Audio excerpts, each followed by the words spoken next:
Très bien, bonsoir à tous et à toutes. Cette conférence, c'est un peu une conférence préventive. Parce qu'en fait, nous sommes le 3 mars et une fois les élections municipales passées, on va rentrer dans la phase de campagne pour les élections européennes. Alors, il n'aura échappé à personne que l'Union européenne est une institution de plus en plus impopulaire. En ce qui me concerne, ça fait des mois, peut-être des années, que je n'ai plus rencontré une seule personne me disant être satisfait de cette construction européenne. Donc l'euro-scepticisme, l'euro-pessimisme monte dans la société. Et il se trouve qu'il y a des élections le 25 mai prochain qui vont porter là-dessus. Donc forcément, les milieux européistes en avril et en mai vont déployer la grosse artillerie. Une grosse artillerie des arguments en faveur de l'Union européenne. Alors c'est toujours les mêmes, il n'y a pas beaucoup de renouvellement.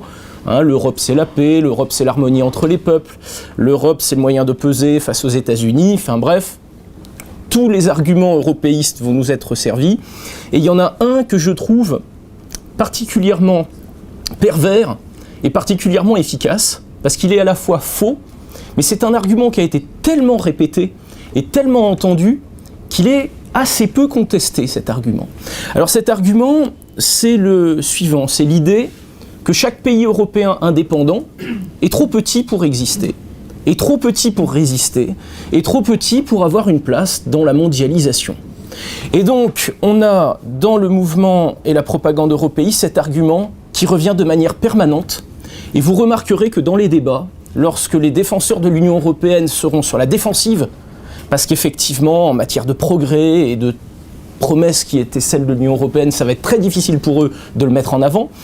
L'Europe puissance, enfin bref, toutes ces choses, l'Europe qui protège, l'Europe sociale, enfin toutes ces choses qui devient difficile de vendre aux électeurs parce que les électeurs se rendent compte que c'est une escroquerie. Il y a un argument massue, c'est que de toute façon, on n'a pas le choix, il faut qu'on soit suffisamment gros pour exister. Alors, pour annoncer cette conférence, vous l'aviez vu, l'affiche où on voit le monde avec un gros catcheur américain, un gros sumo japonais, et ça c'était la campagne pour le oui pour Maastricht. Donc dans les années 90, on avait déjà cette idée, c'est qu'en alliant toutes nos petites mains, toutes nos petites forces, ça fera un gros paquet qui permettra de rivaliser efficacement. Bon, cet argument, il est repris en permanence. Moi, je me souviens en 2005, lors de la campagne pour le traité constitutionnel européen. Déjà, les européistes sentaient le vent du boulet pendant la campagne, le vent du boulet qui est arrivé sur eux. Et l'argument, c'était, je me rappelle, pendant les débats, les européistes sortaient une carte du monde, on voyait la France en tout petit, et puis, en couleur, on mettait en avant les États-continents. Effectivement, la Russie, c'est 17 millions de kilomètres carrés, à peu près 31 fois la surface de la France. L'Inde, la Chine, les grosses masses, ces États-continents.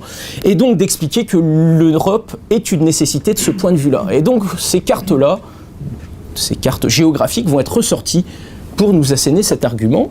Et cet argument, d'ailleurs, se retrouve dans la presse, dans les rarissimes articles, parce qu'il ne faut surtout pas en parler dans la presse, au sujet du marché transatlantique. Le principal argument du marché transatlantique, évidemment, ça ne va pas être de mettre en avant une amélioration des normes, par exemple sur l'alimentaire, des choses comme ça, ils ne vont quand même pas oser le dire, mais ils auront un argument qui est de dire qu'en additionnant les 300 millions de consommateurs, parce qu'on raisonne en millions de consommateurs dans ce discours-là, des États-Unis et les plus ou moins 450, 500 millions de consommateurs de l'Union européenne, on aura une masse qui nous permettra d'exister face à la Chine. Et il y a des articles, les quelques rares articles qui vantent, qui ont le mérite au moins de parler de ce marché transatlantique, c'est toujours le même argument, c'est qu'il faut s'unir pour faire des masses continentales pour exister face aux pays émergents. Alors, je vais essayer, d'une part, de vous démontrer l'ineptie de cet argumentaire, qui est un argumentaire complètement creux et totalement mensonger, qui n'a aucune pertinence, en vous montrant que derrière le discours sur la taille, c'est en fait essentiellement 3 paramètres qui sont pris en compte pour parler de la taille d'un acteur géopolitique, d'un pays ici, puisqu'on va ne parler que des acteurs étatiques. La taille fait d'abord référence à la superficie géographique. Le pays, sur la carte du monde, sur combien de kilomètres carrés il s'étale. Et c'est vrai que la France, en la matière, nos 550 000 kilomètres carrés ne représentent que 4 pour 1000 de la surface des terres émergées. Donc on est effectivement en surface tout petit. En population, c'est un tout petit peu mieux, mais on reste aussi petit, puisque c'est le grand mot des européistes. On est aujourd'hui à plus de 7 milliards d'habitants. Les Français, c'est moins de 1% de la population mondiale. Et même en regardant le PIB de la France, c'est entre 4 et 5% du PIB mondial. Donc là aussi, on est dans quelque chose d'assez minoritaire, sachant que compte tenu des rythmes de croissance, il est très probable, là tout le monde est d'accord là-dessus, que le Royaume-Uni et le Brésil dépassent la France dans les années qui viennent. C'est quelque chose d'assez proche. Donc en termes de taille, que ce soit surface géographique, effectif de population, vous les appelez des consommateurs aussi dans ce discours-là si vous voulez, ou en termes de PIB, voilà. La France est toute petite, et donc l'idée c'est que pour exister dans cette mondialisation, il faut être un mastodonte, il faut être une masse, parce que sinon on n'existe pas et on est broyé dans un processus de mondialisation. Alors je vais vous démontrer en 2 points quelle est la nocivité et la fausseté en fait de ce discours. Très simplement. Le premier point, ce sera de vous montrer par quelques exemples géopolitiques connus que l'argument de la taille en géopolitique n'est pas la clé qui explique tout. La taille, ça va être un des paramètres, mais un paramètre, on se rend compte, qui est souvent très secondaire. La taille est un élément, mais ça n'explique pas tout. Et on va voir sur des exemples simples qu'effectivement, c'est pas ça qui joue dans les rapports de force ou dans les conflits armés ou dans les échanges économiques. Et dans une deuxième partie, je vais essayer de questionner pourquoi ce discours sur la taille est-il aussi présent alors qu'il est notoirement faux et aberrant. Pourquoi est-ce qu'il est aussi présent et aussi répété? Je vais essayer de me demander pourquoi il y a le succès de ce discours, qui a instillé ce discours dans les médias et avec quel présupposé et quelle arrière-pensée. Voilà, donc présentation et après essayer de comprendre quelle est l'intention de ceux qui nous tiennent ce discours très simplement. Alors dans une première partie que j'appelle l'union ne fait pas nécessairement la force, je voudrais d'abord vous rappeler que cette question sur la taille des acteurs n'est pas propre à la géopolitique. Je vais prendre des exemples géopolitiques, mais cette réflexion sur la taille, elle est présente dans différents domaines. Elle est présente par exemple dans la pensée économique. Pour dire les choses simplement, jusqu'aux années 30 à peu près, on avait une économie, une pensée économique qui de manière très majoritaire pensait que les grosses entités, c'est-à-dire les gros sites industriels, les grosses concentrations, étaient bénéfiques pour l'économie. C'est l'idée des économies d'échelle, et l'idée dans une économie fordiste d'acquisition et d'intégration, donc plus l'entreprise est grosse, plus elle est performante, et il y avait une logique comme ça de croissance interne ou externe des firmes. Cette idée-là en économie a été remise en question, et on est aujourd'hui dans un système où de nombreuses écoles de pensée pensent qu'au contraire, dans certains domaines et dans certaines conditions, il vaut mieux être petit pour être efficace. Notamment dans ce qui concerne les entreprises innovantes. Et toute l'économie, par exemple, de la Silicon Valley aux États-Unis s'est développée sur l'idée qu'une entreprise, quand elle est petite, ça fait des avantages en termes de réactivité, en termes de réduction des charges d'encadrement qui sont utiles. Donc dans la pensée économique, il y a un débat qui existe sur justement la pertinence ou pas d'être gros dans la concurrence, dans la guerre économique. Ce discours-là, il existe aussi en biologie, c'est-à-dire que toute la réflexion sur les théories, par exemple, de l'évolution, s'interroge en se disant, bah oui, schématiquement, la chaîne alimentaire, c'est le plus gros qui mange le plus petit, mais dans certaines situations, le fait d'avoir une taille pachydermique peut devenir un handicap. Et vous savez que, par exemple, sur les multiples théories qui expliquent la disparition des dinosaures, certains avancent que les grands reptiles étant devenus gigantesques, les changements climatiques dus, vous savez, à cette théorie d'un impact de météorite, a fait que ces gros mastodontes ayant besoin d'énormément de nourriture, etc., auraient été, dans cet environnement, mis finalement en fragilité et n'auraient pas réussi à s'adapter face, notamment à des mammifères qui, eux, de petite taille, pouvaient effectivement se contenter de moins de nourriture, etc. Donc il y a une réflexion en disant que dans l'ordre des écosystèmes, parfois la taille d'un prédateur peut devenir un inconvénient dans certaines conditions. Il y a cette réflexion qui peut se faire aussi, la question des masses dans la politique. On n'est plus ici une géopolitique des États, on est dans la politique interne à une société. Alors on est formaté dans notre paradigme démocratique sur l'idée que ce sont les majorités qui décident, sur l'idée que plus on est nombreux, plus on gagne d'élections. Or, si on fait de la politique un peu sérieusement, on se rend bien compte que ce sont parfois des minorités agissantes, parfois des lobbies extrêmement minoritaires, qui donc en termes de nombre et de quantité pèsent peu de personnes, qui ont les clés des décisions et qui ont un véritable levier sur ce qui se décide ou pas. Et que parfois des mouvements de masse ou des populations qui, sur différents critères, représentent une majorité, ne sont absolument pas entendues et sont donc absentes ou totalement marginalisées dans les processus politiques. Ça, c'est effectivement le paradoxe. On est élevé dans cette vision démocratique tout en se rendant compte que ce sont souvent des minorités agissantes qui décident aux dépens de ce qu'on appelle des majorités dormantes. Donc là aussi, peut-être que dans les organisations politiques, la question de taille doit être très fortement relativisée. Alors ceci étant dit, sur l'économie, sur la biologie ou sur la politique, concentrons-nous sur la géopolitique, sur des exemples que vous connaissez. Regardez, rappelez-vous ce que vous avez appris au lycée ou au collège sur la Seconde Guerre mondiale, notamment dans sa partie asiatique. On a, dans les années 30, un affrontement entre le Japon, qui est tout petit, un archipel, en plus très inhospitalier, avec des risques naturels multiples, pas de ressources naturelles, un pays, même si on additionne toutes les îles, à l'époque ils en avaient un tout petit peu plus qu'aujourd'hui, avec notamment le sud de l'île de Sakhalin, on a à peu près 400 000 km², c'est-à-dire un territoire plus petit que le territoire français. Et à l'époque, à peu près 70 millions d'habitants. Ce pays-là, qui apparaît petit en comparaison du mastodonte chinois, pour autant a été dans une situation très dominante pendant des décennies. La Chine, c'était une masse de pratiquement 9 millions de kilomètres carrés à l'époque. Donc en termes de taille, vous voyez le ratio, il y a un tout petit et un État-continent gigantesque. Et en termes de population, on est sur un rapport de 1 pour 9, puisqu'il y avait une population chinoise à l'époque à peu près de 600 millions d'habitants. C'est-à-dire que sur le critère géographique, la Chine est 22 fois plus grande que le Japon à l'époque.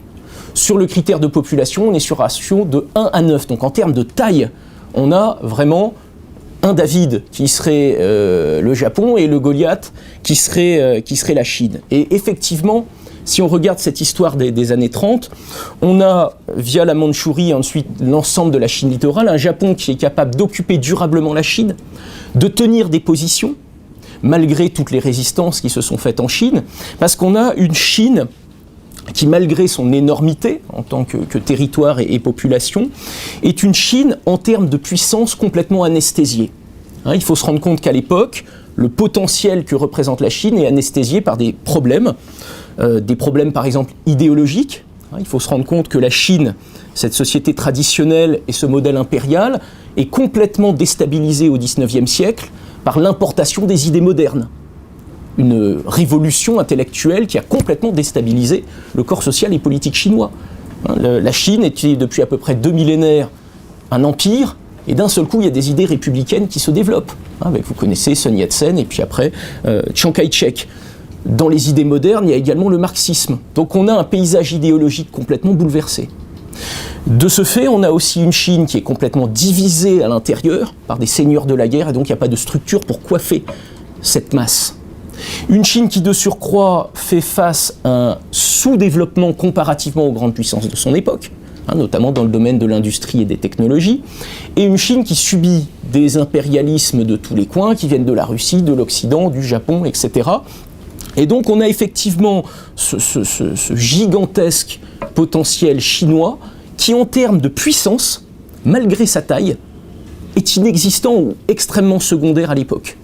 Alors que le Japon, qui au milieu du XIXe siècle a intégré de manière beaucoup plus efficace les idées modernes, les techniques industrielles ou les techniques d'organisation de l'Occident, le Japon, bien que tout petit, est dans une situation de puissance, puisque non seulement dans la Seconde Guerre mondiale, le Japon va tenir l'essentiel de ses positions pendant plus d'une dizaine d'années sur la Chine littorale, tout en menant une guerre d'occupation dans certaines colonies européennes, la Birmanie, l'Indochine, l'Indonésie, etc., et en menant une guerre aéronavale d'ampleur contre les États-Unis dans le Pacifique. Donc vous voyez que là, on voit que la taille n'est absolument pas un facteur explicatif de la puissance. Autre élément et autre exemple que vous connaissez, c'est le conflit israélo-arabe.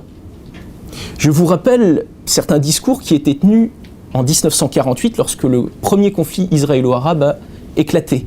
Les observateurs se disaient « ce tout petit État qui vient de naître, qui est Israël, qui est une petite bande de territoire en partie désertique, face à une coalition de 4 grands pays arabes beaucoup plus peuplés.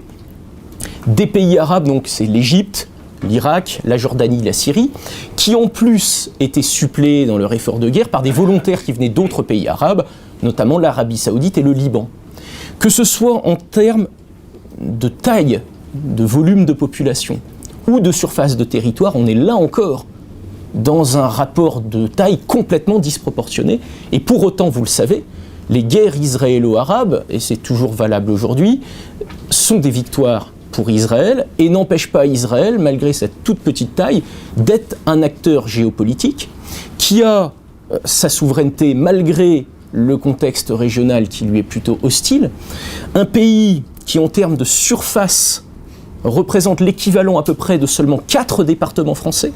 Donc ça veut dire la région dont je suis originaire, le Languedoc-Roussillon, est plus grande en surface que l'État d'Israël.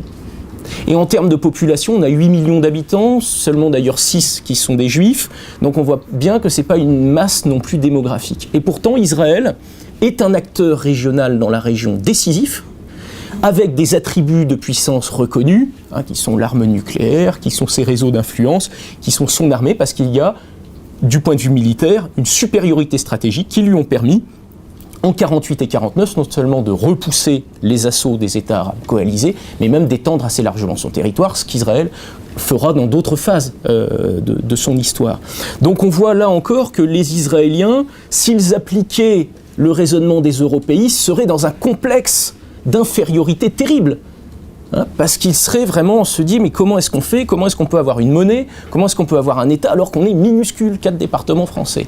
Alors les Israéliens, heureusement, n'ont pas le même, heureusement pour eux, n'ont pas le même raisonnement que les européistes, et donc ont une politique de puissance faisant fi de cet argument, qui n'en est pas un de taille. Je voudrais également vous donner un autre exemple, parce c'est quelque chose qui n'est pas médiatisé, et pourtant qui est un conflit tout à fait majeur de notre époque, c'est ce qui se passe en Afrique australe. Alors l'Afrique australe, c'est aussi un formidable exemple de cette question de taille en géopolitique. On a un pays d'une très grande surface qui est la République démocratique du Congo, la RDC, un pays qui en termes de surface représente à peu près 4 fois la surface de la France. Ce pays est peuplé à peu près de 75 millions d'habitants. Et ce pays a un tout petit voisin qui s'appelle le Rwanda. C'est tout petit le Rwanda, en surface, c'est l'équivalent à peu près de 2 départements français. Alors en termes de population, il y a une population extrêmement dense. D'ailleurs, la surpopulation est l'un des facteurs de conflit dans l'Afrique des Grands Lacs, notamment pour les questions de possession foncière.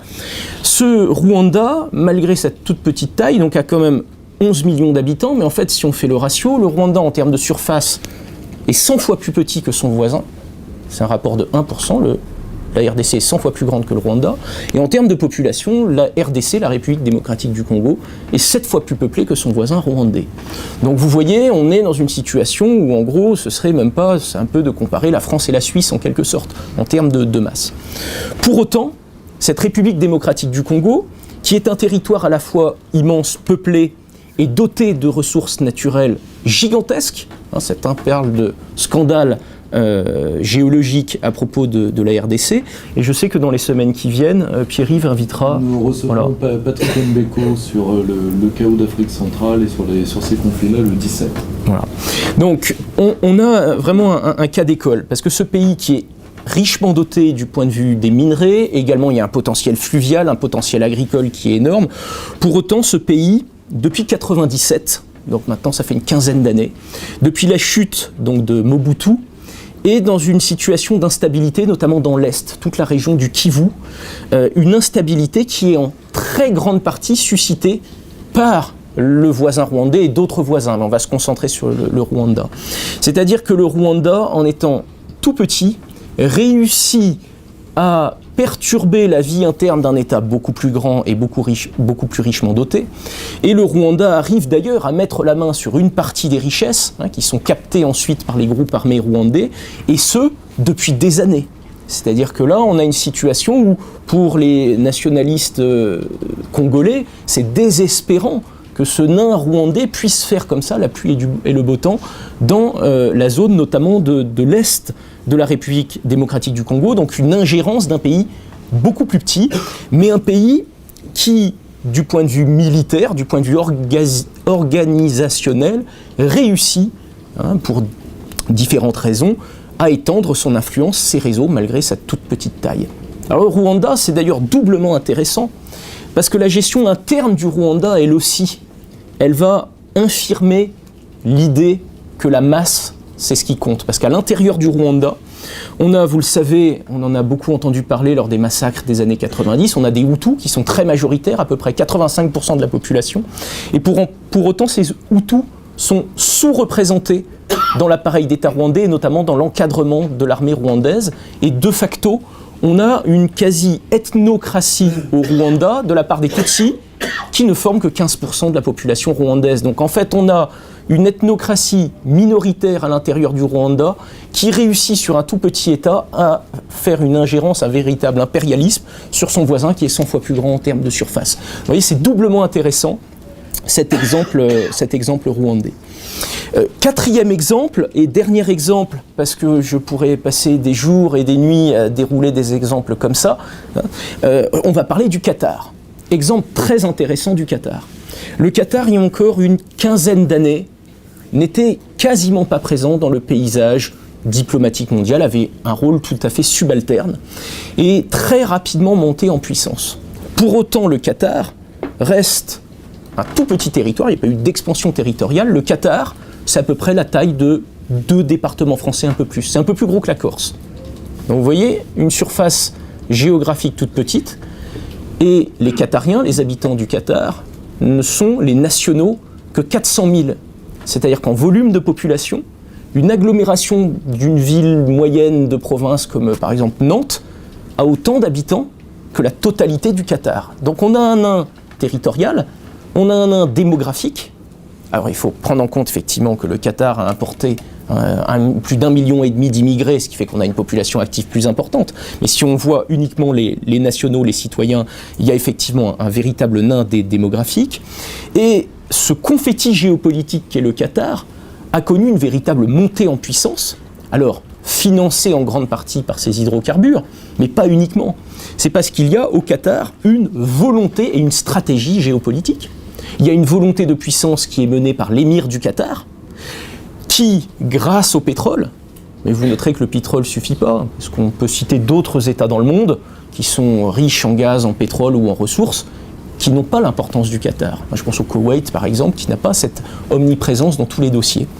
Donc l'émir du Qatar a décidé de faire de sa péninsule une puissance.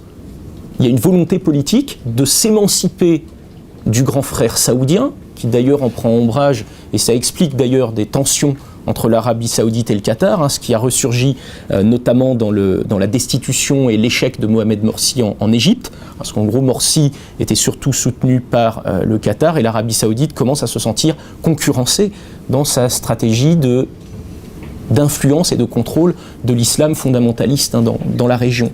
Donc il y a eu une mésentente entre ces deux pays qui souvent d'ailleurs sont de facto alliés parce qu'ils partagent quand même beaucoup de points communs. Néanmoins, ce tout petit Qatar a obtenu aujourd'hui un rang très important, envié, et aujourd'hui le Qatar, outre la stratégie de communication par le sport, est un acteur géopolitique parce qu'il y a une volonté, notamment appuyée sur un réseau d'influence qui est le réseau des frères musulmans. L'idée de l'émir, c'est de s'appuyer sur ce réseau qui est préexistant, lui donner une reconnaissance et des financements, et de s'appuyer, et ça permet au Qatar d'exister, là encore. Si la famille Al-Thani avait écouté le discours européiste, le Qatar serait un tout petit caillou dans la chaussure du géant voisin qui est l'Arabie Saoudite et n'aurait aucune existence.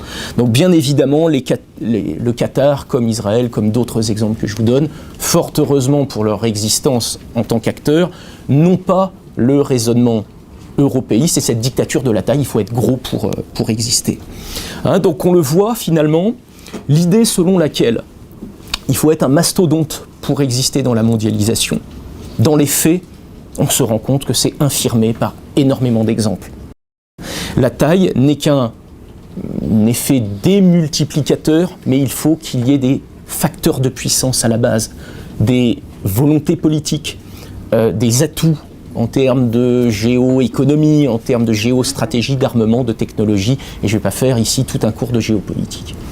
Donc cette première partie vous démontre simplement par des exemples qu'il faut se méfier de l'argument qui paraît simple et efficace. C'est logique de dire oui, l'union fait la force, a priori tout le monde est d'accord avec cette affirmation. Sauf que d'unir des choses qui sont contraires ou d'unir des choses inefficaces, ça fera jamais une puissance. D'unir des choses qui n'ont pas de facteur de cohésion, ça fait pas de puissance. Et que parfois, pour être performant, il vaut mieux être petit, comme nous le rappellent les différents exemples que je vous ai cités. Donc ça, c'est une réflexion géopolitique. Et on va pouvoir rentrer justement dans la deuxième partie de se demander pourquoi ce discours, qui est quand même pas très pertinent, qui est pas très fouillé, pourquoi est-ce que en avril et en mai prochain, vous allez l'entendre matin, midi et soir quand vous allumerez les médias.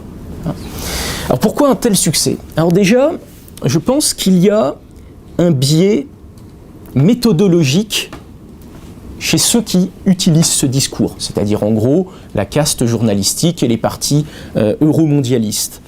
Un biais qui est lié en partie à ces sciences modernes, je pense notamment à l'économie et à la sociologie, qui dans leur conception et dans leur ADN sont des sciences qui ont très souvent recours au quantitatif. Ce sont des sciences qui utilisent le chiffre, qui utilisent le nombre et qui ont tendance justement à privilégier l'approche quantitative, le chiffre, des tailles de PIB, des volumes de population, etc. Et justement des sciences qui parfois peuvent pécher par leur incapacité à saisir ce qui est qualitatif ou à saisir des choses que l'on ne peut pas quantifier. La volonté politique de l'émir du Qatar, de faire du Qatar une puissance mondiale, ça ne peut pas se mesurer avec un indice quantitatif en chiffres, on ne peut pas le faire. L'incompétence, par exemple, de la gestion d'un pays immense, on peut penser, par exemple, on va revenir à la Chine, à l'époque de Mao Tse-tung, où ce pays restait encore un pays très secondaire, ça ne peut pas se mesurer. Et donc cette masse-là est informe, en termes de puissance, est très secondaire.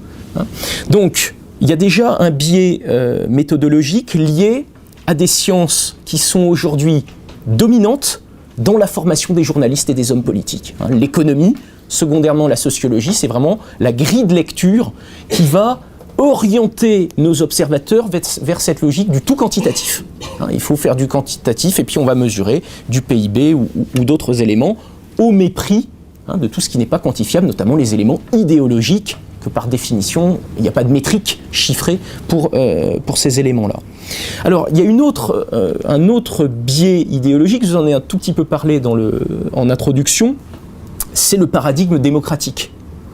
On est élevés tous dans l'idée de one man, one vote et que la politique, c'est l'addition qui conduit à avoir une majorité et non, on est dans une logique de nombre. Et je pense que le contexte aussi démocratique et cette vision-là, ce formatage, qui est notre système politique, avec d'ailleurs certaines qualités, peut conduire aussi à une approche par la quantité, parce qu'on va toujours se dire que ce sont les plus nombreux qui l'emportent.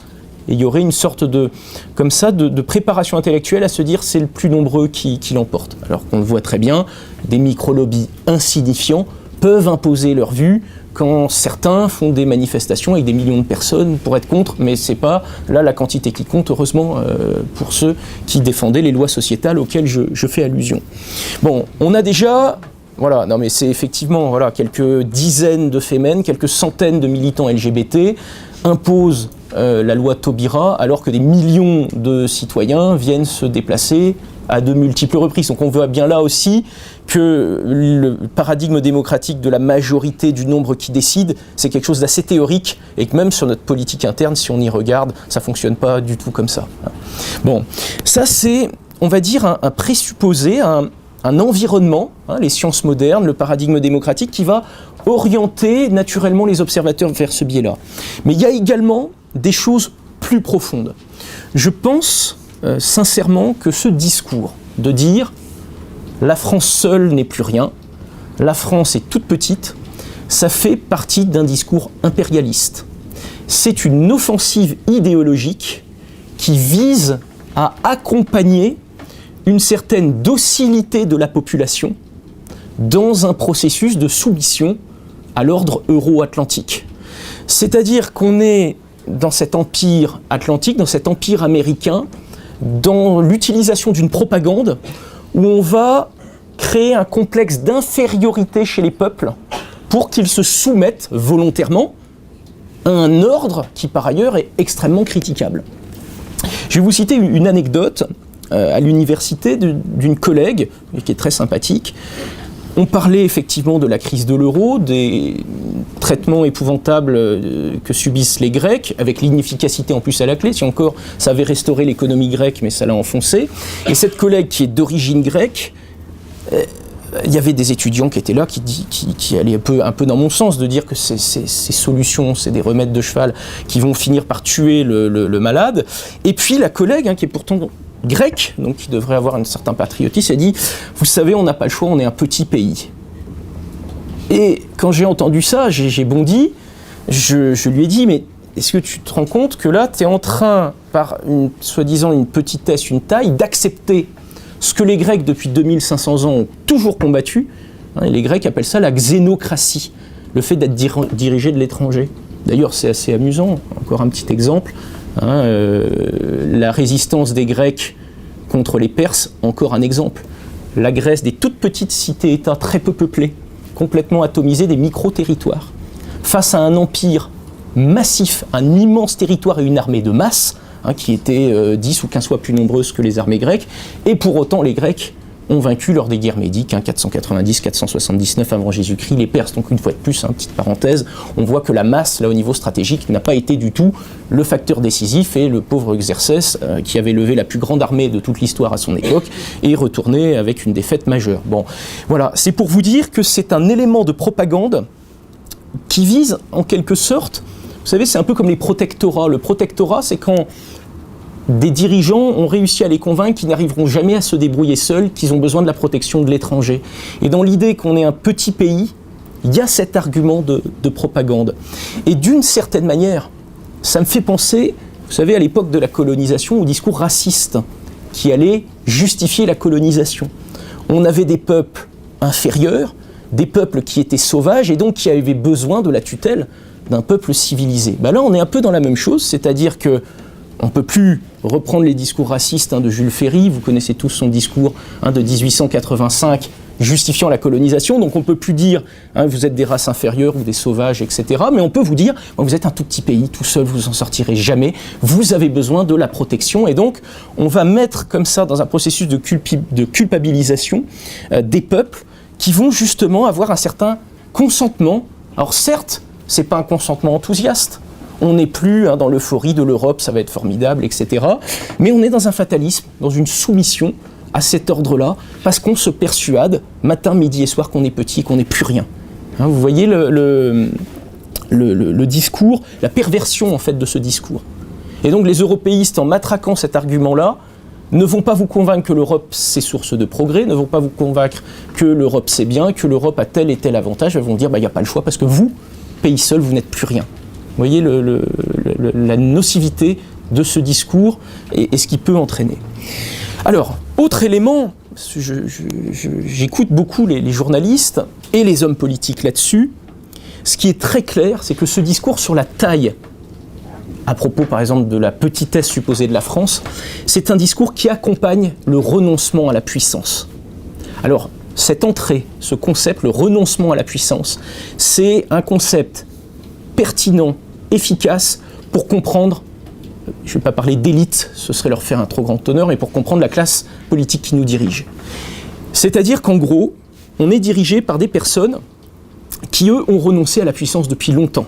C'est-à-dire que pour eux, la France puissance, la France acteur du monde, c'est du passé, c'est sympa dans les livres d'histoire, à l'époque de Philippe le Bel, de Louis XIV, c'était très bien. La France seule ne peut plus rien. C'est-à-dire que nos dirigeants ont complètement intégré leur soumission au monde euro-atlantique et n'envisagent le développement économique que par des intégrations dans des blocs gigantesques, n'envisagent le financement, qu'il soit privé ou de la dette, que par des apports extérieurs, n'envisagent que des modèles qui peuvent être importés, qu'un alignement sur l'extérieur.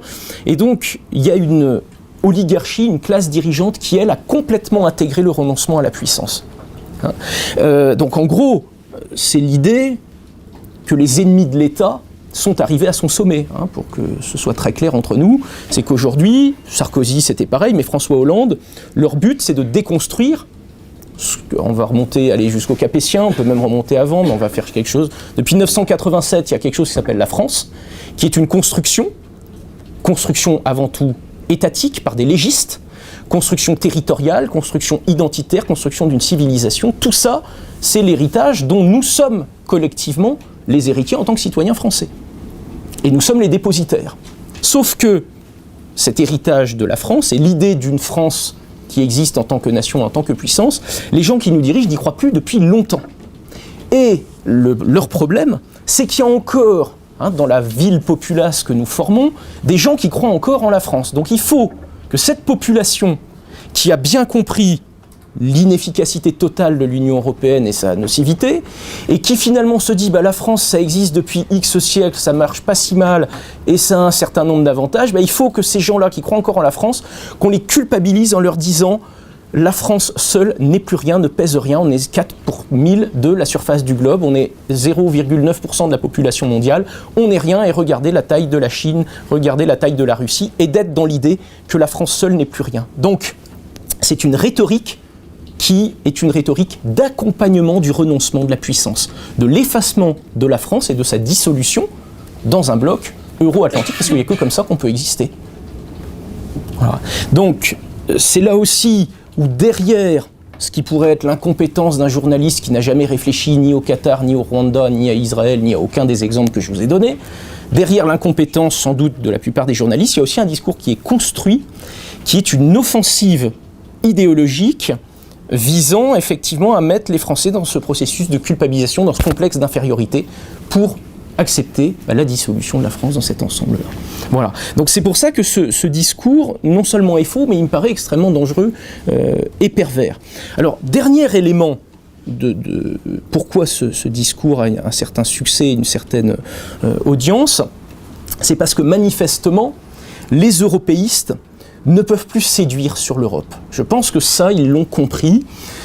Les promesses, je pense notamment la promesse de l'Europe sociale, du nivellement par le haut, de l'amitié, de l'harmonie entre les peuples, toutes les promesses qui ont accompagné le projet européiste sont de plus en plus difficiles à tenir en public, à moins qu'on ait envie de se faire jeter des tomates dessus. Donc en fait, les européistes en sont rendus à cet élément-là de rhétorique et de propagande pour qu'à défaut que l'Europe suscite un intérêt, l'Europe et l'intégration dans le partenariat transatlantique ou la présence dans l'OTAN, dont on a réintégré d'une manière aberrante, vous le savez, le commandement intégré sous la présidence de Nicolas Sarkozy, donc qui se dit gaulliste accessoirement, là aussi c'est assez bon, on peut faire une petite blague dans cette conférence.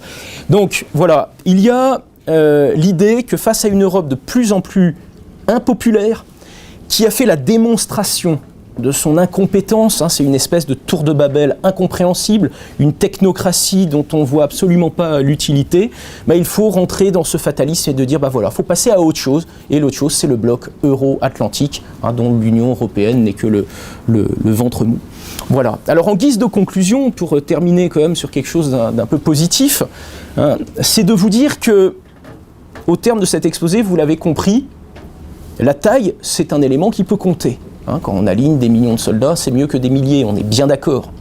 Mais par contre, la taille n'est qu'une variable parmi beaucoup d'autres variables qualitatives qui sont sans doute beaucoup plus importantes, surtout à notre époque, où les technologies et où la guerre devient de plus en plus sophistiquée, guerre de l'information, guerre économique, guerre psychologique, etc. Et d'ailleurs, ce discours sur la France est petite, c'est une offensive, c'est une guerre psychologique qui est menée contre nous, pour nous faire perdre toute velléité de puissance et pour qu'on accepte le marché transatlantique, pour qu'on accepte de transférer le peu de souveraineté qui nous reste aux eurocrates confortablement installés à Bruxelles avec M. Barroso. Et donc, moi je dis que face à ce discours qui est une offensive, qui est une guerre de l'information contre ce que nous représentons et ce dont nous sommes les héritiers, il faut une autodéfense intellectuelle. C'est ce que j'ai essayé de faire avec vous en utilisant des exemples simples et précis. Une autodéfense pour dire, la taille, c'est pas l'unique facteur de puissance, il y a plein d'exemples qui le démontrent, mais quand bien même la France serait petite, dans vos critères, la France a évidemment énormément d'atouts pour exister sur la scène internationale. Et dans un monde où il semble se dessiner de plus en plus un principe de multipolarité, il est bien évident que la France, qui est l'un des États-nations les plus anciens, les plus prestigieux du monde, qui a des leviers de rayonnement, via notamment la francophonie, via son économie qui reste développée avec des atouts, via son rôle diplomatique à l'ONU, au Conseil de sécurité, la force militaire, bref, je ne vais pas vous faire le catalogue de tous les éléments. Et d'ailleurs, dans ce catalogue des atouts de la France, où on n'a absolument pas besoin des commissaires européens pour ça, il y a également, si on va dans la logique de taille, le fait que la France est très bien positionnée en termes de position de territoire maritime. Hein, la France possède, et c'est très peu rappelé, 11 millions de kilomètres carrés de territoire maritime, ce qui en fait derrière les États-Unis la deuxième surface. Donc en termes de taille, si on regarde en territoire maritime, là les européistes vont être embêtés parce que d'un seul coup on est plus petit, hein, on passe de 4 pour 1000 des surfaces émergées à un peu plus de 2% de la totalité de la surface terrestre. Donc on est déjà un peu plus gros puisque c'est ça leur grille de lecture. Donc la France n'est pas petite, c'est le message qu'il va falloir marteler pour se libérer justement de ce carcan, hein, qui veut nous culpabiliser, nous réduire à rien du tout. Et puis quand bien même la France serait petite, elle aurait de toute façon sa voix à faire porter. Et donc j'en resterai là. Je vous remercie de votre attention et j'attends avec intérêt vos questions. Merci.